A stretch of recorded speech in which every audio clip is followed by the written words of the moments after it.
No fewer than 23 people are being reportedly killed by gunmen in Maraban, Agban, and Ada communities in Kaura local government areas of Kaduna State. During the attack, several people were also said to have been injured, with around 70 houses reportedly razed by the invaders around Kagoro too. Eyewitnesses said the attacks took place around 7 p.m. on Sunday when the three communities were surrounded by terrorists. The terrorists in large numbers were well armed, dividing themselves into three groups stationed around the three villages. According to eyewitnesses, the only structures left in the community at the moment are the community church, a primary school, and two uncompleted buildings. Now, Kaduna State Governor Nasir El-Rufai has condemned the attacks in strong words in view of curbing the violence and all acts of lawlessness that have occurred in the areas. A 24-hour curfew has been imposed in those particular localities. Now, for more on this, I'm now being joined by the president of the Southern Kaduna Peoples Union, Jonathan Asake, who joins me from Kaduna. So good to have you. Just tell us what's the latest update from reports within the communities. I mean, what are the members of the communities telling you at the moment? Well, for now, there is some relative calm, but just like it has been known, 23 people were killed earlier, and just this afternoon, 2 more people died in the hospital, including the 2 military men that were also killed by the terrorists. One flight lieutenant Ashu and another soldier. And of course, houses that were razed down by the attackers, actually over 100 homes have been razed down by the attackers, including the home of the district head of Agban, who escaped, Mr. Joshua Koya, who escaped death by the whiskers. And so many people have been injured and have been receiving treatment at the Kafanchan General Hospital. And many, of course, have been missing, cannot be accounted for now. Such a sad development indeed. Now, let's talk about why it's difficult for security agencies to help those communities. We are made to know that there are military personnel around that axis, and then of course the regular policemen. But how come it was difficult for these communities to get support from security forces? Let me tell you, I have come on air talking to the public time and time again, complaining that the security agencies that we have are somehow not allowed to do their work. There is some restraining forces, some command that are always given to them when these attacks are going on, telling them not to intervene. And that is the same thing that happened.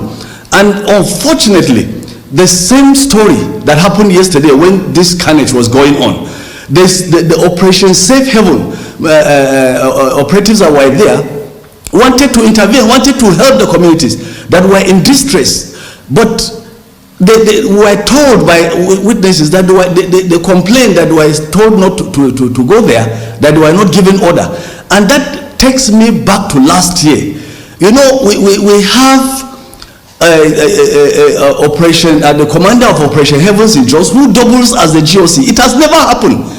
Last year, when these killings and destruction were going on in Irigwe communities, in Basa local government, the people of Irigwe complained bitterly that the carnage was taking place not too far from the Rukuba barracks, and yet the operatives there were restrained from helping the community members until over 500 homes were destroyed.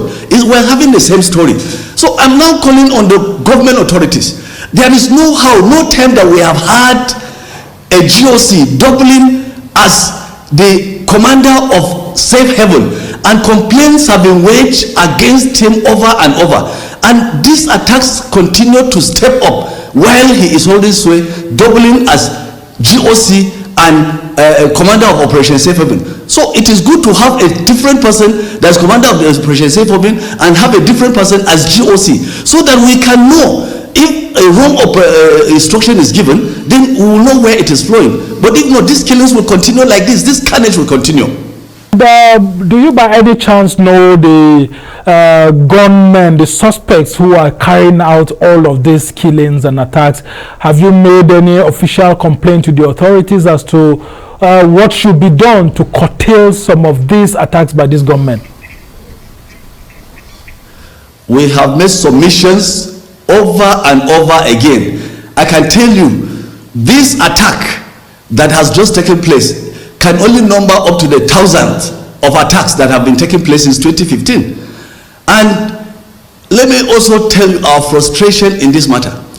The governor of the state, every time there is this attack, I am afraid now, he imposes a 24 hours curfew, but within that 24 hours curfew time, there will be more attacks.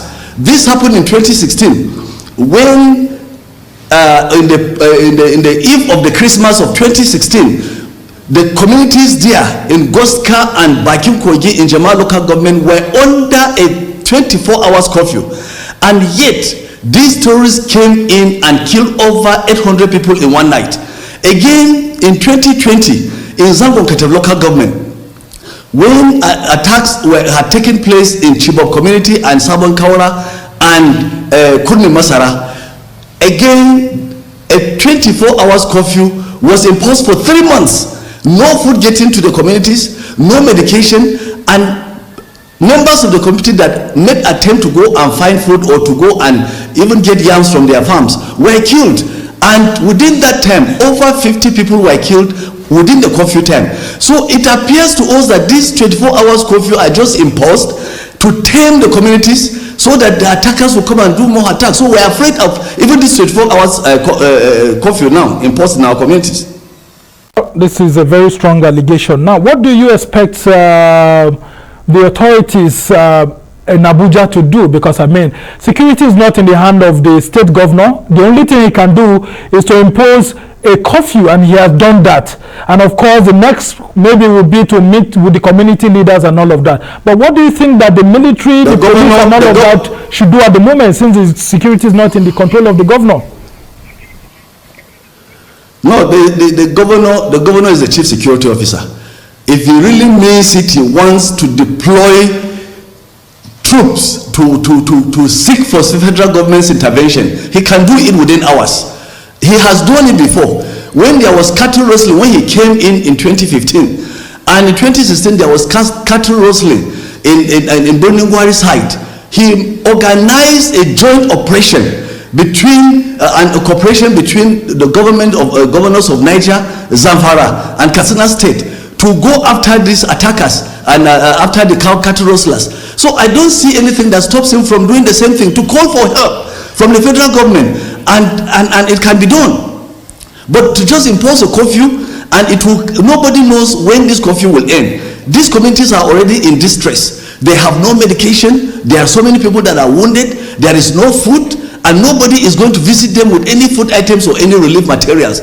Only individuals and good-spirited groups and organizations. Because in the history that we have had of all the attacks in Southern Kaduna, we don't have any record of the state government having shown concern to visit the people, the displaced persons, and take relief materials to them, or even see the dehumanizing conditions under which they live. And that is so many people are going to be displaced now, and we already have over 100,000 people that have been displaced. Sorry to cut you short. Sorry to interject. The deputy governor of the state comes from Southern Kaduna. How come it's difficult for the governor to respond? If the governor doesn't respond, isn't the deputy who comes from that state supposed to also respond? Because from that region supposed to respond. And do you think Governor Nasir El-Rufai is failing the people of Southern Kaduna? Well, he is certainly, because this is one attacks too many. It is not only about the attacks.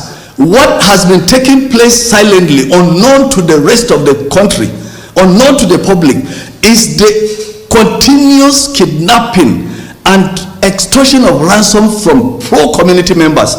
Just on Thursday, 47 members of a community called Agunudutse in Kacha local government were kidnapped. A week before then, 38 members in Idom were kidnapped. And every day, it is an everyday affair. People are being taken into the forest, and huge ransoms are being taken from people who can hardly feed their families, and nothing is done about it. It has become like during the time of slave trade. It is slavery, where people are raided in the night, carried into the forest, monies are given, they are priced and monies are given. Sometimes, even when huge ransoms are paid, the people are still being killed. And the next time they go on raiding again and take people into the forest. It's a daily affair. There is no single day that people in their tens or hundreds are not kidnapped across our communities. And nothing is being done about it. You didn't answer the issue of the Deputy Governor Hadiza Balarabe coming from the southern part of the state, Southern Kaduna itself. Well, she's a Deputy Governor. I wouldn't know. But she has to make that request with her boss. If the boss does not believe in protecting the people of Southern Kaduna, I don't think she can do it on her own. If the boss does not believe that the people of Southern Kaduna deserve his protection, deserve his attention, deserve his sympathy of what they are going through, I don't think there is anything she can do. Okay. She is the deputy. If she were the governor, we will hold her accountable. Okay. Now, have you noticed these trends of attacks and what exactly the attackers want? Because you seem to be mixing these issues. You said that is the issue of kidnapping. If it's the issue of kidnapping, how come these attackers are killing people up to this extent? Shouldn't they just be taking them away to ask for ransom? I'm not mixing the issues. I'm talking about the serious security issues that are facing our people. While the unprovoked attacks on our communities, premeditated attacks on very, very vulnerable communities and defenseless communities are going on one hand. Then kidnappings for ransom are going on the other hand. So it is a case of double jeopardy on our people. That is what I'm talking about. And there is no help coming from anywhere. It is the most frustrated situation that we can find ourselves.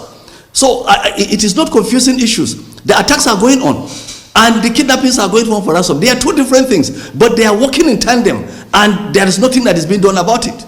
For that clarity, what emergency help do you think should be provided for these communities at the moment? Very quickly. The emergency help for now is that each time there is such an attack, people move en masse to other communities. In fact, most of them don't have where to stay, as what we call IDP camps. So most of these displaced people are in other communities. And there is huge humanitarian crisis. Even before this recent attack, we have had several attacks that have pushed people out of their communities. And they don't have food to eat. They don't have where to sleep. They don't have medication. The children are out of school. And so all these relief materials, we need them for the people. And I know that with this attack again, people have been pushed out, and we need that help. And of course, we need security to be reinforced. We are calling on the federal government to send more security, more military to these areas, so that they can fish out perpetrators, not only to stay on checkpoints and mount roadblocks, but to go after these perpetrators. Because each time these perpetrators commit these heinous crimes against humanity, they stay and lock around in the forest because nobody goes after them. They are still around, and they can be fished out and be brought to justice. We can actually feel your pain there, Jonathan Asake, a former honorable member who is the president of the Southern Kaduna Peoples Union, SOKAPO. We must thank you for joining us to shed light on what's going on in the southern part of Kaduna State in northwest Nigeria. We only hope that the federal authorities will provide the much needed security support that he's asking for at the moment to safeguard those communities.